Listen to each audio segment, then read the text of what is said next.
Hi, welcome to today's video. My name is Magda and I prepare members of the armed forces for the SLP, STANAG and JFLT exam. And today's video is a part of a short mini-series which consists of 3 episodes.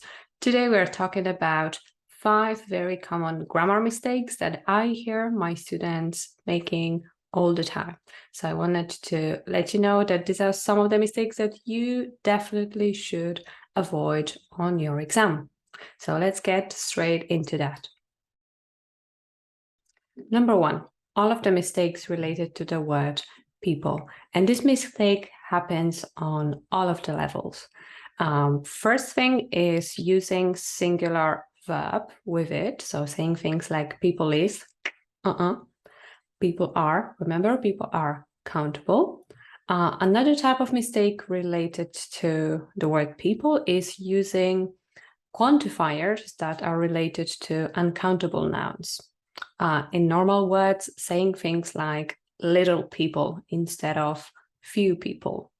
Okay? So this is something to bear in mind because that's the word that we will keep using all the time, discussing many issues. So it's really good to make sure that you are using it correctly and you're not making those basic mistakes. Okay, a special warning for Italian and Spanish speakers who sometimes translate the structure from their native language because people in their language are singular. The word is singular, so be especially careful if you're a Spanish or Italian speaker. Mistake number 2. This one is related to the present tenses and past simple tense. So very often students translate the sentences from their native language using English grammar, and the sentences that come out of it are not necessarily correct. An example, saying sentences like, I know her since 2005, right? We cannot use present simple to express that. We need to use present perfect. I have known her since 2005. Okay, so that's something to keep in mind. Or I know her since 2 years ago, right? Again, this is a direct translation in some languages, and it is absolutely incorrect. Okay, so if we are using ago, like we cannot using present perfect there because we are pinpointing a specific moment in the past, right? So we should use past simple. I met her 5 years ago. Wait, I said 2005, so 17 years ago? Yeah, hope that I counted it correctly. So be hyper aware of this type of mistakes that come from a direct grammar translation, because that's not how grammar works, right? We cannot just keep translating the structures from your native language because some tenses that exist in your native language do not exist in English and vice versa. Okay, so don't do that. You need to learn when, in which specific situations we use present simple, present perfect, past simple. So the use of it, not relying on direct translation. Mistake number 3. This one often appears both during the role plays and in the writing part, especially in the letters. I'm talking about indirect and direct questions and confusing them and using inappropriate register in your writing or speaking. So when we want to be extra polite, when we are talking to a stranger, when we don't know a person, we should use indirect questions. When we are talking to a friend, a neighbor, a family member, we use direct questions.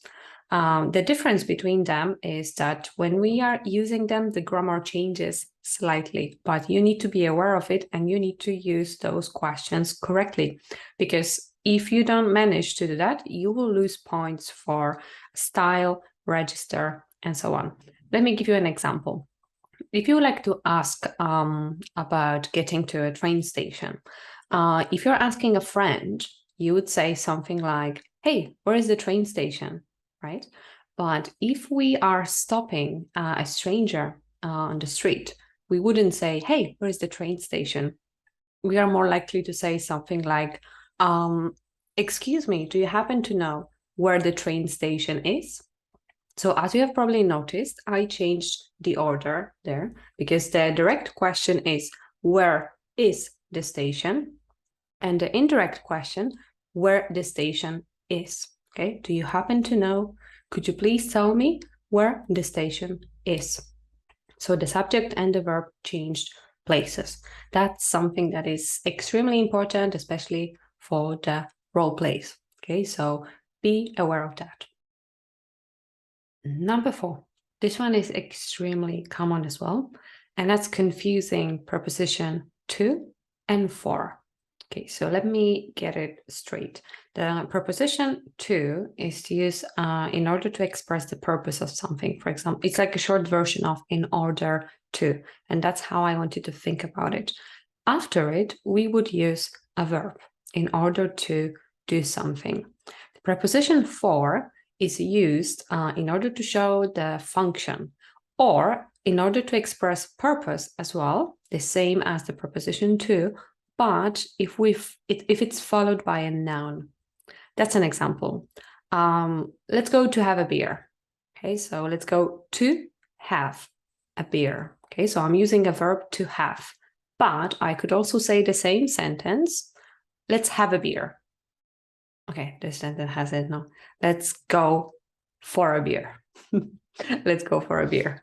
Okay, forget about let's have a beer. Let's go for a beer. For a beer. Okay, so we are using for and we are using the noun beer. Okay, can you see the difference? To have a beer and for a beer. All right, and the last one, mistake number 5, it's a double negation. So in English, we cannot use double negation. It might be perfectly fine and possible in your native language, but it's not correct in English.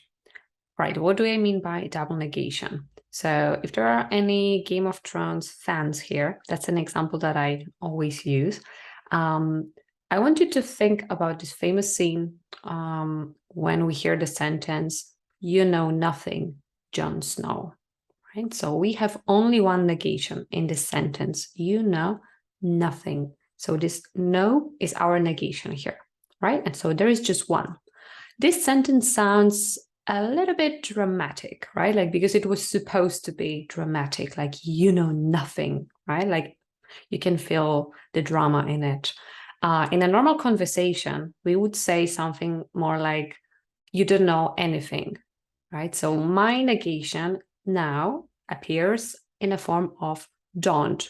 You don't know anything. And I cannot use nothing anymore. I have to use anything because I cannot have two negations in the same sentence. I hope that helps. The example from Game of Thrones always works. So if you notice that you make this type of mistake, try to remember the Jon Snow sentence. You know nothing, Jon Snow, or you don't know anything, Jon Snow. Okay, hope that helps. All right, and that's all that I have prepared for you today. These are 5 most common grammar mistakes and the ones that I would say are very serious ones. So it will be good to work on eradicating them. Next week, we're going to focus on pronunciation mistakes. So stay tuned and see you next week. Bye.